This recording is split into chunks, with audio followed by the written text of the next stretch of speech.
മാസങ്ങൾ നീണ്ട ഗാസ യുദ്ധത്തിന് താൽക്കാലിക വിരാമമിട്ട അമേരിക്കൻ പ്രസിഡന്റ് ഡൊണാൾഡ് ട്രംപിന്റെ മധ്യസ്ഥതയിൽ രൂപം നൽകിയ സമാധാന കരാറിന്റെ ആദ്യഘട്ടം അംഗീകരിക്കപ്പെട്ടതിന് പിന്നാലെ ഹമാസ് എന്ന തീവ്രവാദി സംഘടനയെ തങ്ങൾ പൂർണ്ണമായും അടിച്ചമർത്തിയെന്ന് ഇസ്രായേൽ ഔദ്യോഗികമായി പ്രഖ്യാപിച്ചു. ഗാസയിലെ പോരാട്ട മേഖലകളിൽ നിന്ന് ഇസ്രായേൽ സൈന്യം പിന്മാറ്റം പൂർത്തിയാക്കിയതായും പ്രഖ്യാപനമുണ്ട്. ഹമാസ് തിരിച്ചുവരാൻ കഴിയാത്ത വിധം തകർന്നുവെന്നും കഴിഞ്ഞ 2 വർഷത്തെ യുദ്ധത്തിലൂടെ അവർ പോരാടിയ എല്ലായിടത്തു നിന്നും അവരെ തുരത്തിയെന്നും ഇസ്രായേൽ സൈനിക വക്താവ് ബ്രിഗേഡിയർ ജനറൽ എഫി ഡെഫ്രിൻ അറിയിച്ചു. 2 വർഷം മുമ്പുള്ള ഹമാസ് അല്ല ഇപ്പോഴത്തെ ഹമാസ്. അവർ പോരാട്ടത്തിന് ഇറങ്ങി എല്ലായിടത്തും തകർന്നടിഞ്ഞു, ഡെഫ്രിൻ പ്രസ്താവിച്ചു.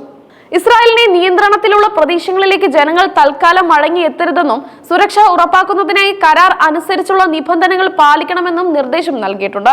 വെടിനിർത്തൽ പ്രാബല്യത്തിൽ വന്നതോടെ സ്വന്തം വീടുകളിലേക്ക് മടങ്ങിയെത്തുന്ന പലസ്തീനുകളുടെ വലിയ പ്രവാഹമാണ് ഗാസയിൽ കാണാൻ കഴിയുന്നത്. കാൽനടയായും കാറുകളിലും ട്രക്കുകളിലൂടെയുമാണ് ആയിരക്കണക്കിന് പലസ്തീനുകൾ തകർന്നടിഞ്ഞ തങ്ങളുടെ നഗരങ്ങളിലേക്ക് തിരിച്ചെത്തുന്നത്. ഈ സമയത്ത് US മിലിറ്ററി സെൻട്രൽ കമാൻഡ് മേധാവി അഡ്മിറൽ ബ്രാഡ് കൂപ്പറും പശ്ചിമേഷ്യയിലെ ട്രംപിന്റെ പ്രതിനിധി സ്റ്റീവ് വിറ്റ്കോഫും ഗാസയിൽ നേരിട്ടെത്തി ഇസ്രായേലിന്റെ പിന്മാറ്റവും സ്ഥിതിഗതികളും വിലയിരുത്തിയതായി ഇസ്രായേൽ റേഡിയോ റിപ്പോർട്ട് ചെയ്യുന്നു. ഇസ്രായേൽ സൈന്യം പൂർണ്ണമായി പിന്മാറിയതോടെ ബന്ദി പ്രശ്നത്തിൽ ഹമാസിനുള്ള സമ്മർദ്ദവും വർദ്ധിച്ചിരിക്കുകയാണ്.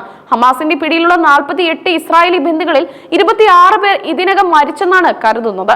ബാക്കിയുള്ളവരിൽ 2 പേരെ കുറിച്ച് വ്യക്തമായ വിവരങ്ങളില്ല. അതേസമയം ഇസ്രായേലിന്റെ തടവിൽ ദീർഘകാല ശിക്ഷ അനുഭവിക്കുന്ന 250 പലസ്തീനുകളും 1700 സാധാരണ തടവുകാരും ഉടൻ ഗാസയിലേക്ക് തിരികെ എത്തും. ഈ മാനുഷിക നടപടിക്രമങ്ങൾക്കിടയിൽ ആയിരക്കണക്കിന് ട്രക്കുകൾ സഹായങ്ങളുമായി ഗാസയിലേക്ക് പ്രവേശിക്കുമെന്നും കരാറിൽ വ്യവസ്ഥയുണ്ട്. ട്രംപിന്റെ സമാധാന പദ്ധതിയുടെ ആദ്യഘട്ടം മാത്രമാണ് നിലവിൽ അംഗീകരിക്കപ്പെട്ടിരിക്കുന്നത്. തകർന്നടിഞ്ഞ ഗാസയുടെ തുടർഭരണം സംബന്ധിച്ച നിർണായക ചർച്ചകളടക്കം ഉൾപ്പെടുന്ന അടുത്ത ഘട്ടം പ്രസിഡന്റ് ഈജിപ്തിൽ എത്തുന്നതോടെ ധാരണയിലെത്തും. ഹമാസ് ഇനി എന്ത് ചെയ്യണമെന്നത് പദ്ധതിയിലുണ്ടെങ്കിലും കൂടുതൽ ചർച്ചകൾ ആവശ്യമാണ്. പ്രധാനമായും ആയുധം താഴെ വയ്ക്കണമെന്ന അമേരിക്കയുടെ ആവശ്യം ഹമാസ് നിലവിൽ തള്ളിയിട്ടുണ്ട്. വെടിനിർത്തൽ തുടർന്നു പോകുമെന്ന ശുഭപ്രതീക്ഷയാണ് ട്രംപ് മാധ്യമങ്ങളോട് പങ്കുവച്ചത്. ഹമാസ് യുദ്ധം ചെയ്ത് തളർന്നു, ട്രംപ് പറഞ്ഞു. അടുത്ത ഘട്ടത്തെക്കുറിച്ചും തനിക്ക് ശുഭപ്രതീക്ഷയുണ്ടെങ്കിലും ചില സുപ്രധാന വിഷയങ്ങളിൽ കൂടുതൽ ചർച്ചകൾ ആവശ്യമാണെന്ന് അദ്ദേഹം കൂട്ടിച്ചേർത്തു. ഗാസയിൽ നിലവിൽ നടപ്പായ സമാധാനത്തിന്റെ ഈ ആദ്യ പ്രതീക്ഷകൾക്ക് തുടക്കം കുറിച്ചത് 1 മാസം മുമ്പ് ട്രംപ് നടത്തിയ നിർണായകമായ ഒരു ഫോൺ കോളിൽ നിന്നായിരുന്നു. ബന്ദികളെ വിട്ടു നൽകാൻ തയ്യാറായാൽ ഇസ്രായേൽ അവസാന ആക്രമണത്തിലൂടെ തങ്ങളെ ഇല്ലാതാക്കുമെന്ന ഹമാസിന്റെ ആശങ്ക അവസാനിക്കുമെന്നും ഗാസയിൽ സമാധാനം കൊണ്ടുവരുമെന്നും ആ ഫോൺ കോളിലൂടെ വ്യക്തമായതായി റോയിട്ടേഴ്സ് 2 പലസ്തീനിയൻ ഉദ്യോഗസ്ഥരെ ഉദ്ധരിച്ച് റിപ്പോർട്ട് ചെയ്തു. ഹമാസ് ഉദ്യോഗസ്ഥരെ ലക്ഷ്യമിട്ട് ഇസ്രായേൽ ഖത്തറിൽ നടത്തിയ ആക്രമണത്തിന് ശേഷം ട്രംപ് ആ വിഷയം കൈകാര്യം ചെയ്ത രീതിയും ഹമാസിൽ കൂടുതൽ വിശ്വസ്തത ഉണ്ടാക്കി. ഗാസയിലെ പ്രശ്നങ്ങൾ അവസാനിപ്പിക്കുന്നതിനെ ട്രംപ് ഗൗരവത്തോടെയാണ് സമീപിക്കുന്നത് എന്ന് അവർക്ക് ബോധ്യപ്പെട്ടു.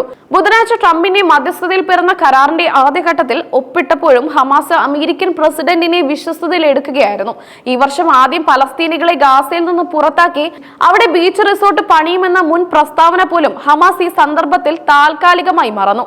ഇസ്രായേൽ സൈന്യത്തിന്റെ പൂർണ്ണ പിന്മാറ്റം വേണമെന്ന പ്രധാന ആവശ്യം പോലും ഉന്നയിക്കാതെയാണ് ഹമാസ് നിലവിലെ കരാറിൽ ഒപ്പിട്ടിരിക്കുന്നത്.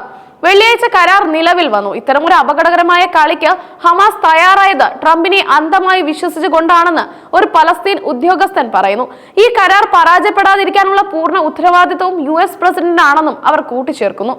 കഴിഞ്ഞ ജനുവരിയിൽ ആദ്യഘട്ടം ബന്ദികളെ കൈമാറിയതിനു ശേഷം ഇസ്രായേൽ ആക്രമണം കടുപ്പിച്ച ചരിത്രമുണ്ട്. ഇതിന് സമാനമായ രീതിയിൽ വീണ്ടും സൈനിക നീക്കം ഉണ്ടാകുമെന്ന ഭയം ഹമാസിനുമുണ്ട്. എന്നാൽ ഷരാം അൽ ഷെയ്ഖ് റെഡ് സീ റിസോർട്ടിൽ നടന്ന ചർച്ചയിൽ ട്രംപിന്റെ ഏറ്റവും അടുത്ത കരാറിൽ നിന്ന് ലഭിച്ച ശക്തമായ ഉറപ്പുകളാണ് ഇതെല്ലാം മറികടക്കാൻ ഹമാസിനെ സഹായിച്ചത്. അപ്പോഴും ഹമാസിന്റെ ഏറ്റവും പ്രധാനപ്പെട്ട ആവശ്യത്തിന് കരാറിൽ അംഗീകാരം ലഭിച്ചിട്ടില്ലെന്നത് ശ്രദ്ധേയമാണ്. കരാർ വേഗത്തിൽ നടപ്പാക്കണമെന്ന ട്രംപിന്റെ അത്യുത്സാഹം ചർച്ചകളിൽ സജീവമായിരുന്നു. കരാർ നടപടിക്രമങ്ങൾക്കിടയിൽ ട്രംപ് 3 വട്ടം ബന്ധപ്പെട്ടതായി റിപ്പോർട്ടുകളുണ്ട്. ട്രംപിന്റെ മരുമകനും സ്റ്റീവ് വിറ്റ്കോഫുമാണ് ഇസ്രായേലും ഖത്തറിനുമിടയിൽ നിർണായകമായി പ്രവർത്തിച്ചത്. ഒക്ടോബർ 7-ന് ഹമാസ് നടത്തിയ ചോരക്കളിക്ക് ശേഷം ഇത്രയും ഉറപ്പുള്ള ഒരു കരാറിലേക്ക് മുമ്പ് എത്തിയിരുന്നില്ല. എന്നാൽ ഖത്തർ ആക്രമണവും അതിനു മുമ്പ് ഇറാനിൽ നടത്തിയ 12 ദിവസത്തെ ആക്രമണവും ട്രംപ് കൈകാര്യം ചെയ്ത രീതിയാണ് ഹമാസിന് അമേരിക്കൻ പ്രസിഡന്റിൽ വിശ്വാസം കൂട്ടാൻ കാരണം. ട്രംപ് ആവശ്യപ്പെട്ടതിനു ശേഷം ഇറാനിലെ ആക്രമണം ഇസ്രായേൽ പെട്ടെന്ന് നിർത്തി. ഇത് ഹമാസിന്റെ കാര്യത്തിലും ഉണ്ടാകുമെന്നാണ് പലസ്തീൻ അധികൃതരുടെ പ്രതീക്ഷ. നിലവിൽ 3 ഹമാസ് നേതാക്കളടക്കം 5 പേരാണ് പലസ്തീനിന്റെ ഭാഗത്തു നിന്ന് ചർച്ചയ്ക്ക് പങ്കെടുത്തത്. 2 സീനിയർ US ഉദ്യോഗസ്ഥരും 5 മറ്റ് ആളുകളും ചർച്ചാ സംഘത്തിലുണ്ടായിരുന്നു. ട്രംപിനെ സംബന്ധിച്ചിടത്തോളം ഗൾഫ് രാജ്യങ്ങളുമായുള്ള ബന്ധം നിർണായകമാണ്. സാമ്പത്തികമായും നയതന്ത്രപരമായും അമേരിക്കയുടെ പ്രധാന പങ്കാളികളാണ് പല ഗൾഫ് രാജ്യങ്ങളും. ഖത്തറിന്റെ കാര്യത്തിൽ ഇസ്രായേൽ ഇനിയൊരു നീക്കം നടത്തില്ലെന്ന ട്രംപിന്റെ ഉറപ്പാണ് ഹമാസ് മുഖവിലക്കെടുത്ത മറ്റൊരു പ്രധാന ഘടകം. സെപ്റ്റംബർ 29-ന് ഇസ്രായേൽ പ്രധാനമന്ത്രി നെതന്യാഹു വൈറ്റ് ഹൌസ് സന്ദർശിച്ചതിന് പിന്നാലെയാണ് ട്രംപ് കരാറിന്റെ രൂപരേഖ പുറത്തുവിട്ടത്. 2 ദിവസങ്ങൾക്ക് ശേഷം ഹമാസും ഇതിനോട് പ്രതികരിച്ചു. ഹമാസിന് വെടിനിർത്തലിന് ശേഷം ബന്ദികളെ കൈമാറുന്ന സാഹചര്യം ഒരുക്കുന്നതിനായി ട്രംപ് തന്നെ ഇസ്രായേൽ സൈന്യം പിന്മാറേണ്ട പരിധി നിശ്ചയിച്ചു. ഇതിനുശേഷമാണ് ഖത്തർ അമീർ ചൊവ്വാഴ്ച ഈജിപ്തിലെത്തിയത്. ബുധനാഴ്ച രാവിലെ അമേരിക്കൻ ഉദ്യോഗസ്ഥരുമെത്തി. ഉച്ചയോടെ ചർച്ചകളും തുടങ്ങി. തുർക്കിയുടെ ഇന്റലിജൻസ് മേധാവി ഇബ്രാഹിം ഖാലിനും ട്രംപിന്റെ ആവശ്യപ്രകാരം ചർച്ചയിൽ ഇടപെട്ടു. കഴിഞ്ഞ 2 വർഷമായി ഹമാസ് ആവർത്തിച്ചിരുന്നത് ഇസ്രായേലിന്റെ പൂർണ്ണ പിന്മാറ്റമായിരുന്നു. എന്നാൽ ബന്ദികളെ വിട്ടു നൽകാമെന്ന് അവർ അറിയിച്ചപ്പോഴും യുദ്ധമെങ്കിൽ യുദ്ധം എന്ന നിലപാടിൽ ഇസ്രായേലും ഉറച്ചുനിന്നു. നിലവിലെ കരാറിൽ എപ്പോ വേണമെങ്കിലും തിരിച്ചടി ഉണ്ടായേക്കാം എന്നതിൽ ഹമാസ് ബോധവാന്മാരാണ്. പക്ഷേ ബന്ദികളെ വിട്ടു നൽകാതെ ചർച്ചയ്ക്ക് സാധ്യമല്ലെന്ന് ട്രംപ് അടിവരയിട്ടു. നിങ്ങൾ നരകത്തിലേക്ക് മടങ്ങിക്കോളൂ എന്നും ട്രംപ് ഹമാസിന് മുന്നറിയിപ്പ് നൽകിയിരുന്നു. കരാർ പ്രഖ്യാപിച്ചതിനു ശേഷം ഗാസയിൽ 16,000-ഓളം ആളുകളാണ് കൊല്ലപ്പെട്ടത്. ഇത് ട്രംപിന്റെ വാക്കുകളുടെ ഗൗരവം അടിവരയിടുന്നതായിരുന്നു. ഈ കരാർ നിലനിർത്താനും അടുത്ത ഘട്ടത്തിലേക്ക് കടക്കാനും ട്രംപിന്റെ മധ്യസ്ഥതയും ഉറപ്പുകളും നിർണായകമായി തുടരുമെന്നാണ് വിലയിരുത്തൽ.